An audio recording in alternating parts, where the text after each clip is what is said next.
Hi guys, welcome to Lidgyan. Let's discuss some MCQs on Romantic Age based on Routledge. The first question is, which poem of Coleridge is subtitled A Fragment? A. Christabel, B. Frost at Midnight, C. Kubla Khan, or D. This Lime Tree Bower My Prison? The answer is C. Kubla Khan. Indeed, it is a fragment, as when Coleridge was composing this poem, he was interrupted by a visitor and he couldn't complete this poem. Moving on, this famous stanza is from which poem? Water, water everywhere, and all the boats did shrink. Water, water everywhere, nor any drop to drink. A. Kubla Khan, B. Christabel, C. The Rime of the Ancient Mariner, or D. Dejection and Ode. The answer is C. The Rime of the Ancient Mariner. In this poem, an old sailor or mariner narrates the terrible sequence of events which followed when he shot an albatross and was cursed. His ship is becalmed, he is subjected to nightmare visions and to a long period of suffering, and his water supply runs out in punishment for his deed. The lack of water represents the dryness of spirit. The becalmed ship symbolizes the aimless soul of a man who has sinned and who awaits eventual redemption. Moving on, which edition of the Lyrical Ballads contained the preface? 1798 edition, 1800 edition, 1802 or 1805 edition? The answer is B. 1800 edition. In his poem, My Heart Leaps Up, Wordsworth wrote, "The child is the father of a man." What does this sentence signify? Men should learn from a child. An adult learns from the experience of childhood. Child is more knowledgeable than a man, or D. None of the above? The answer is B. An adult learns from the experience of childhood.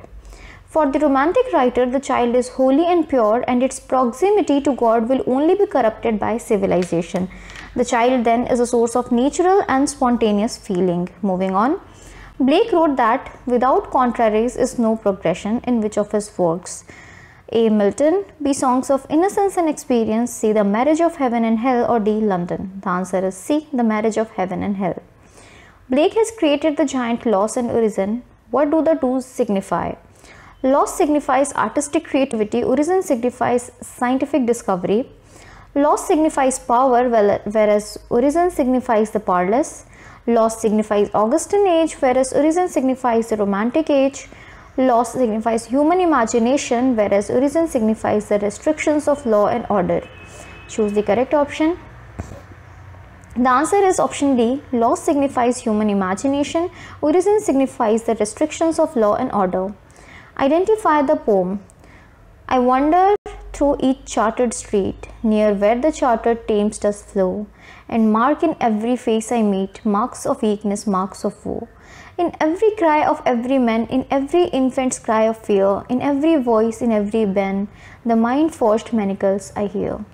A. The Chimney Sweeper, B. London, C. Poem on the Growth of an Individual Mind, or D. Sonnet composed upon Westminster Bridge? The answer is B. London. London is a poem by William Blake published in Songs of Experience in the year 1794. It is one of the few poems in Songs of Experience that does not have a corresponding poem in Songs of Innocence. A poem on the growth of an individual mind was one of the original titles of which Wordsworthian poem? A. The Old Cumberland Beggar, B. The Leech Gatherer, C. The Prelude, or D. The Tintern Abbey? The answer is C. The Prelude.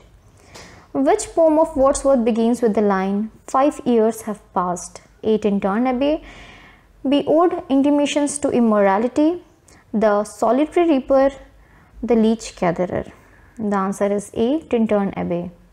The title, lines written or composed a few miles above Tintern Abbey on revisiting the banks of the Wye during a tour, July 13, 1790, is often abbreviated simply to Tintern Abbey, although that building does not appear within the poem.